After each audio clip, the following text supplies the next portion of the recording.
Good evening, Ghetto Fog Productions fans, Sea Ray fans, people like me that are not accepting that it's time to winterize your boat.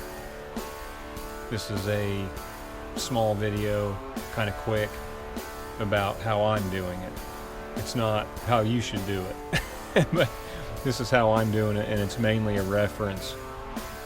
So when it's time for me to do it next year, I'll have something to look back on to make sure that I'm doing it the right way. I did have some help by text message and video, so I'm not going into this blind. So I'll show you what I've done. There's a Pitcock valve right here. I opened that up, got a bunch of water out of that. Then you can't really see it. Maybe I can go up and over. Maybe you can see that hole there on the exhaust manifold. This little plug was in there, and I pulled it out and got a bunch of water out. Now the key to this is to let it get air. Otherwise you get a plumbing term called vapor lock. When you were a kid, you put your straw in your Coke and put your finger on top of the straw and lift it up, and the Coke stays in the straw. That's vapor lock. So liquid has to get air. Water has to be able to push air while it's moving, but it also draws air too. So it has to push and pull. When you flush your stool, water is pushing air. At the same time, it's pulling air from your vent from the outside. That's how it works. I'm a licensed plumber. I just don't do it anymore.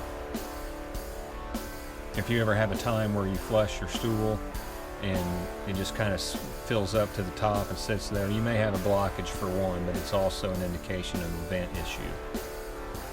Quick tip: if you think you have a vent issue and you're sure you don't have a clog, undo the drain underneath your bathroom sink. If your stool takes off after that, then you got a vent issue. You never know. Sometimes we had squirrels and stuff crawl down vents and die, and then the system worked fine until they began to decompose and they swelled up and closed off the vent.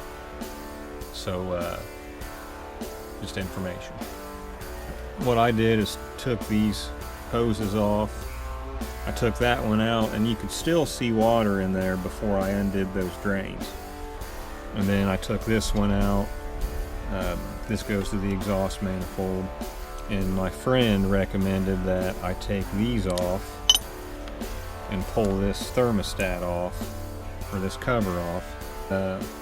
I got the thermostat out too, so I'll pour antifreeze in there also, just to make sure that we got it. You could also do engine fogging oil.